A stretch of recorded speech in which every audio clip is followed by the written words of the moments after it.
कहानी की शुरुआत में बताया जाता है कि एक एस्ट्रॉइड के पृथ्वी से टकराने के 5 साल बाद दुनिया की 75% जनसंख्या खत्म हो गई। एस्ट्रॉइड के टुकड़े अभी भी पर्यावरण में मौजूद थे, हवा दूषित हो गई और बची हुई रेडिएशन अभी तक असर दिखा रही थी। भूकंप और तूफान जैसी चीजें धरती पर आम हो गई। इंसानों के पास बंकर में रहने के अलावा कोई दूसरा रास्ता नहीं था। अब हम जॉन नाम के एक आदमी को देखते हैं जो ग्रीनलैंड के एक बंकर में अपने परिवार के साथ रहता है। वो एक इंजीनियर के तौर पर काम करता है, लेकिन साथ ही एक जासूस भी है, जिसका मतलब है कि उसे एक खास सूट पहनकर कभी कभी बंकर से बाहर जाकर दुनिया के हालात को जांचना पड़ता है। एक दिन उसे जमीन पर एक दरार खुली हुई दिखी और उसे एहसास हुआ कि ये दरारें धीरे धीरे बड़ी होती जा रही हैं। फिर जॉन बीच पर गया और वहाँ उसने कुछ लाइफ बोट्स और एक टूटी हुई शिप को देखा। सबसे पहले उसने हर लाइफ बोट को चेक किया, लेकिन उनमें से किसी में भी उसे कुछ काम का नहीं मिला। तो फिर वो शिप के अंदर घुस गया और वहाँ उसे कुछ काम की चीजें मिल गई, जिन्हें उसने अपने पास रख लिया। अंदर और आगे जाकर उसे बहुत सारी लाशें दिखी। चीजें ढूंढते हुए जॉन को एक नोटबुक भी मिली, जिसमें एक खूबसूरत फूल रखा हुआ था। जॉन ने उस नोटबुक को भी अपने पास रख लिया। उसी वक्त बंकर से उसे रेडियो पर एक चेतावनी मिली कि एक बहुत ही खतरनाक तूफान आ रहा है। जॉन ने पूरी ताकत से दौड़ना शुरू कर दिया, क्योंकि तूफान बहुत तेज रफ्तार से उसके पीछे आने लगा था। खुशकिस्मती से जॉन गेट के ऊपर से कूदकर सही टाइम पर बंकर के अंदर घुस गया और तूफान के अंदर आने से पहले ही उसने गेट को बंद कर दिया। खुद को बचाने के बाद जॉन सदमे में बैठ गया। वो सोचने लगा कि मौत के कितना करीब था।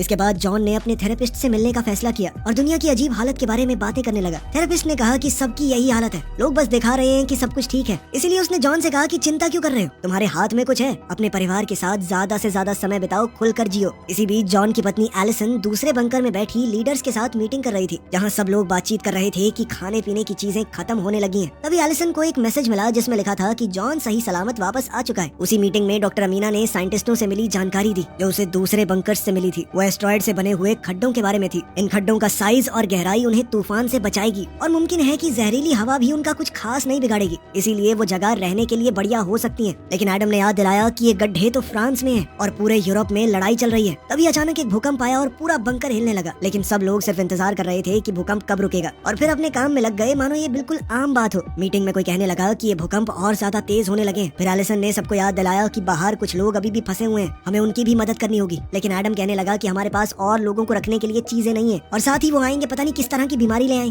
इसीलिए इस चीज को तो छोड़ देना चाहिए। लेकिन एलिसन कहने लगी कि वोटिंग करके ही पता चलेगा लोग क्या चाहते हैं। हाथ उठे और ज्यादातर लोगों ने एलिसन का साथ दिया। इसीलिए ये तय हुआ कि कल बर्फ पर चलने वाली एक गाड़ी को भेजा जाएगा। बाद में जब जॉन बंकर की पाइप्स को ठीक कर रहा था, तभी एलिसन ने अपने बेटे नेथन को बाहर देखा। इस बात से वो बहुत गुस्सा हुई कि बीमार हो जाओगे, अंदर आओ जल्दी। अंदर अपने कमरे में नेथन टॉर्च का इस्तेमाल करके अपनी बेडशीट में किए गए छेदों से लाइट मार रहा था, जिससे ऊपर की दीवार पर सितारे बन जाते और उसे ऐसा महसूस होता कि वो आसमान को देख रहा है।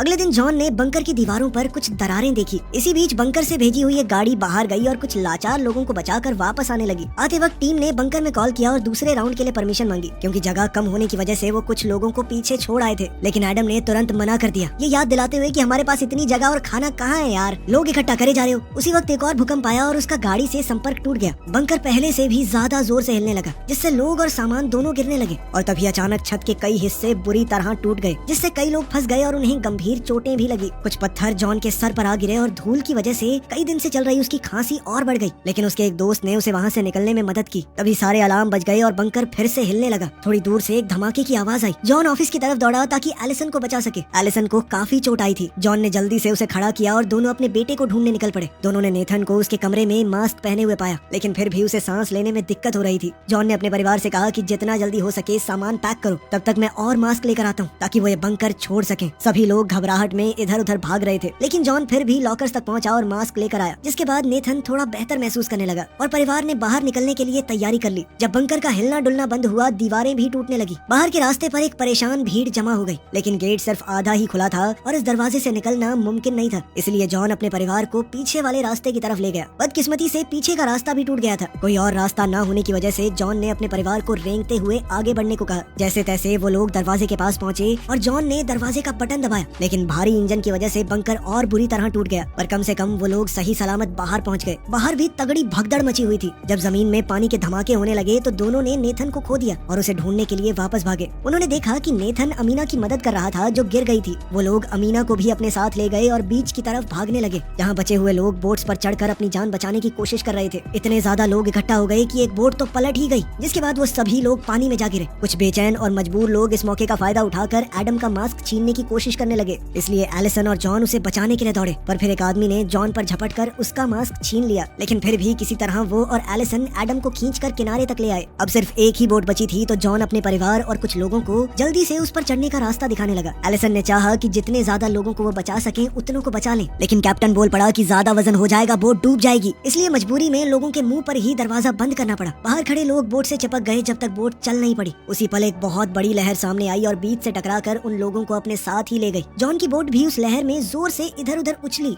लेकिन कैप्टन ने जैसे तैसे बोट को संभाले रखा और वो लोग सुरक्षित तरीके से आगे बढ़ते रहे। थोड़ी देर बाद जॉन ने एक डिवाइस का इस्तेमाल करके कंफर्म किया कि यहाँ हवा की क्वालिटी सही है, इसीलिए वो अपने मास्क उतार सकते हैं। फिर सारे बैठकर बात करने लगे कि कहाँ जाना चाहिए, और क्योंकि आइसलैंड खत्म हो चुका था इसीलिए उन्होंने तय किया कि उनकी सबसे नजदीकी मंजिल इंग्लैंड है।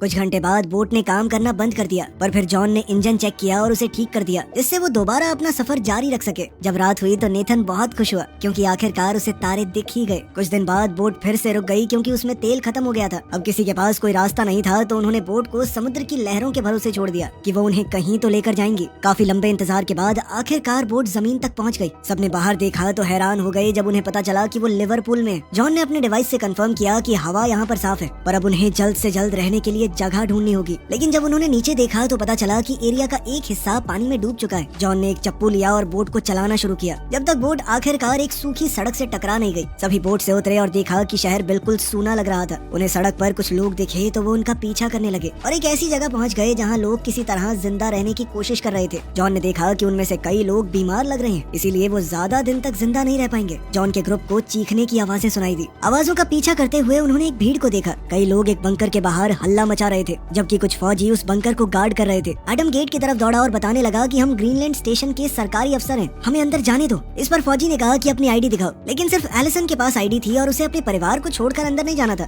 एडम फौजियों से बहस करने लगा, जबकि भीड़ और ज्यादा गुस्से में आ गई। अचानक से एक फौजी ने एडम को गोली मार दी। जब भीड़ में खड़ा एक दूसरा इंसान जबरदस्ती अंदर घुसने की कोशिश करने लगा तो उसे भी गोली मार दी गई। सोल्जर्स ने गेट बंद कर दिया और अलार्म बजना शुरू हो गया। उसी वक्त आसमान में आता हुआ एक तूफान दिखाई दिया और भीड़ घबराकर भागने लगी। अमीना और जॉन के परिवार ने एक वैन को रोका और ड्राइवर से उन्हें लंदन ले जाने को कहा, लेकिन ड्राइवर पेमेंट मांगने लगा, जिसके लिए जॉन ने उसे अपनी घड़ी दे दी। जिसके बाद ड्राइवर मान गया और गाड़ी तेज रफ्तार से शहर से निकल पड़ी। समय रहते वो लोग तूफान से भी बच गए। एलिसन नेथन को गले लगाकर तसल्ली दे रही थी कि सब सही हो जाएगा, जबकि अमीना एडम के लिए बहुत दुखी थी। ड्राइवर ने बताया कि लोग इतने मजबूर हो चुके हैं कि खाने के लिए किसी को भी मार देंगे।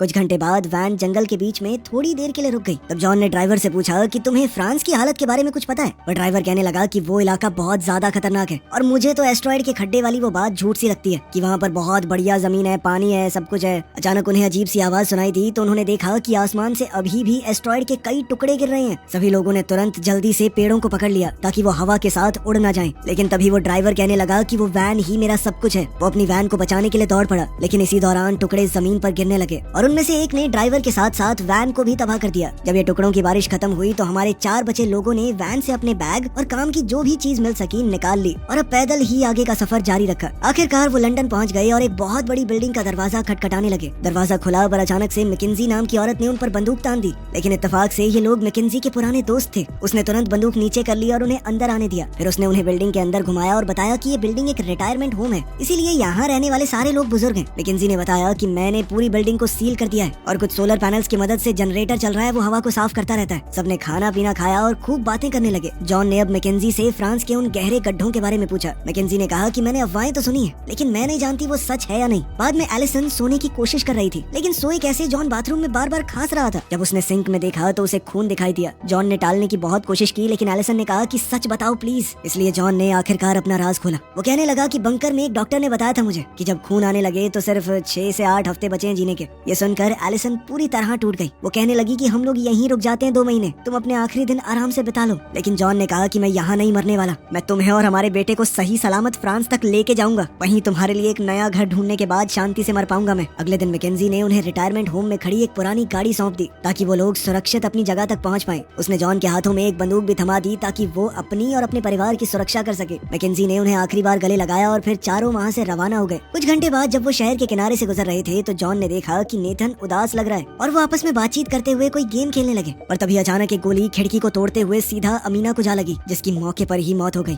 झाड़ियों में छुपे कुछ आदमी उन पर लगातार गोलियां चलाते रहे, लेकिन उन्होंने इंजन को निशाना नहीं बनाया क्योंकि उनका मकसद कार को चुराना था। जॉन ने तुरंत गाड़ी के पीछे पोजीशन ले ली और जवाब में गोलियां चलाना शुरू कर दिया। जैसे जैसे लुटेरे पास आते गए, जॉन ने उन्हें एक एक करके मार गिराया। अब सिर्फ एक आदमी बचा था, लेकिन जॉन की गोलियां खत्म हो गई। मगर एलिसन के पास दूसरी बंदूक थी और उसने आखिरी आदमी को गोली मार दी, इससे पहले कि वो उन्हें कुछ नुकसान पहुंचाता। एक दूसरे को तसल्ली देने के बाद उन्होंने मिलकर एक गड्ढा खोदा और अमीना को दफना दिया। जॉन अपनी दोस्त को अलविदा कहते हुए एक प्रार्थना करने लगा, जिसे नेथन ने बड़े गौर से सुना।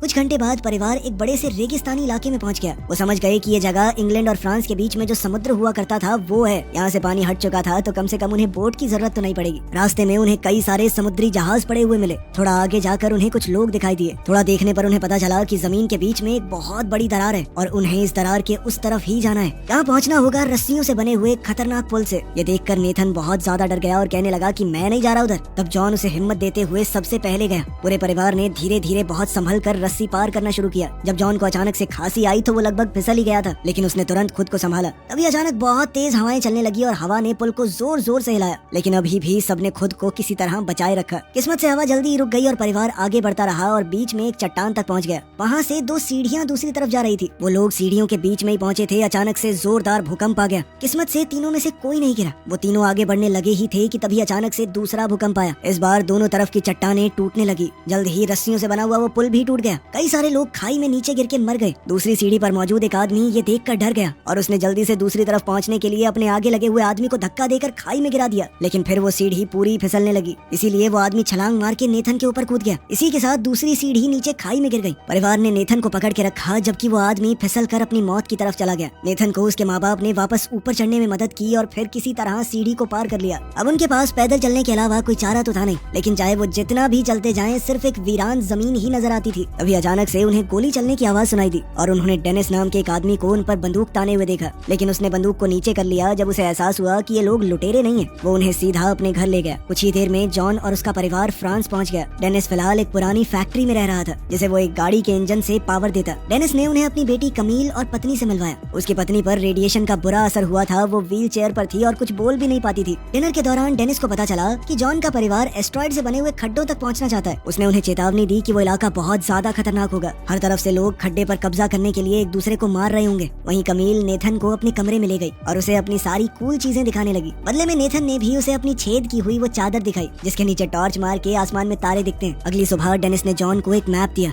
और उस पर सबसे कम खतरनाक रास्ते को दिखाने लगा। उसने आर्मी में अपने एक पुराने दोस्त का नाम भी बताया, जो अब एक बड़ी पोस्ट पे है। साथ ही उसने जॉन को अपनी एक पुरानी फोटो भी दी अपने दोस्त के साथ, ताकि वो ये साबित कर सकें कि वो डेनिस को जानते हैं। हो सकता है उन्हें मदद मिल जाए। अचानक डेनिस ने रोते हुए जॉन से एक गुजारिश की, क्या तुम लोग कमील को भी अपने साथ ले जा सकते हो? वो खुद अपनी बेटी को उस खड्डे तक ले जाना चाहता है, लेकिन उसे यहीं रहकर अपनी पत्नी का ख्याल रखना होगा। जॉन थोड़ा हिचकिचाया, लेकिन एलिसन तुरंत मान गई। इसके बाद कमील अपने माँ बाप को अलविदा कहते हुए जॉन के परिवार के साथ डेनिस की वैन में बैठकर निकल पड़ी।